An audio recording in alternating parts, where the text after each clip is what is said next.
Michael Gerard Herman Jr. was born on April 2, 1985, and entered into this world at 6 pounds 7 ounces to Mike and Jeannie Herman. He joined sister Sarah, and Kimberly soon followed. Mom said they always got along. There was no shortage of grandparents who loved Michael, and they were all important in his life. He loved his blanket named Buppy, took long naps on the couch with Dad, and from the time Jeannie could remember, he wanted to be a soldier. The Hermans live in picturesque Eden, New York, where Michael rode tractors, ATVs, motorcycles, anything with wheels. He was a Boy Scout, loved soccer, swimming, and lacrosse. His high school didn't have a team, so he started an after-school group to play, and the following year, the high school established a team. He loved his cousins and taking family trips. The Hermans are a close family. One thing is absolutely indisputable. Michael loved children. He was drawn to them and they to him. The Mikes, Jr. and Sr., loved to work on cars and ride motorcycles together. After graduation from Eden High School, his entire extended family went on a cruise together, a gift from his grandparents to all. Mike enlisted in the United States Army and was honor graduate on February 12, 2004, Bravo Company, 1st Battalion, 81st Armored Division. He was a tank mechanic. On his first deployment to Iraq, his sergeant recalls that they were putting together a joint base when they came under heavy sniper fire. His sergeant was shot and Mike wanted to run to him but was not allowed due to the risk. He took off and ran around the entire apartment building to get to him, a city block.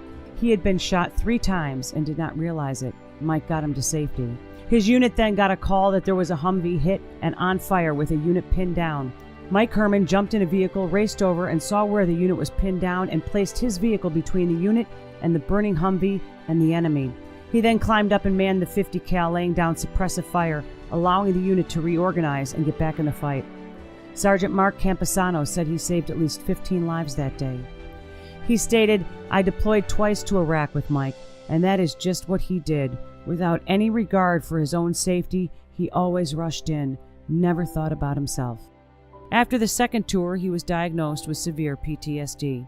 On his 3rd deployment, he saw his staff sergeant being lasered to be shot and stepped in front of it, taking the bullet, saving this man's life. He received the Valorous Medal for his heroism. After 4 surgeries to repair his shoulder and in constant pain, he was declared non-deployable and placed into a recruiting billet. It was at a recruiting station that Allison spotted him. They were married 2 years later. The whole family gathered for this joyous occasion. After being transferred to another state, things began to fall apart for Staff Sergeant Herman. He had severe PTSD. He got a therapy dog named Harley. He was battling combat nightmares nightly, insomnia, anger, depression, and restlessness. His relationship fell apart with Allison, and she left, taking Harley with her. He was reaching out for help. Shortly before his death, his mom and dad went down for the famous Sturgis motorcycle run. The 3 of them spent the week together, riding and going to concerts. Shortly after they left, he drove for 3 hours to the closest unit and reached out to Army One Source, saying he needed to be put in the hospital. He was told it would take 8 months to a year and a half to get into a program. Denied help, he rode back. On August 23, 2015, Staff Sergeant Michael Herman lost his fight for life. Since returning from Iraq, Staff Sergeant's unit has lost 17 of its members after returning from war. Michael Herman was number 11. A 15-6 investigation followed, finding that protocols for help are failing our soldiers. The investigator called Military One Source and found it is their protocol to refer elsewhere. Military One Source rejected Staff Sergeant Herman outright, despite his scores on their URAC, which showed red flags classifying orange, which should have prescribed him getting immediate help. There is no follow-up or case assignment that took place for him. The investigator made 3 recommendations after the 15-6. That supervisors have specific requirements for follow-up with soldiers at risk, and that supervisors be required to contact the unit psychologist to determine the best course of action, taking the decision away from supervisors for soldiers presenting with severe PTSD. The second is that any change in beneficiary of death benefits away from the spouse trigger reporting to the soldier's unit, with the company commander requiring to counsel.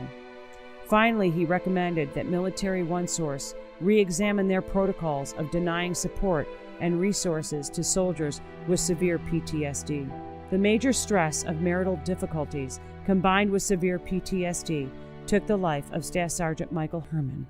His valor, courage, strength, warrior spirit, and love will not be forgotten. His mom posted on the day of her son's death, "The saddest day of my whole life. My wonderful son passed away today. He was such an awesome son. He did 3 tours in Iraq and spent his adult life serving our country. Life will never be the same." Staff Sergeant Michael G. Herman, American hero.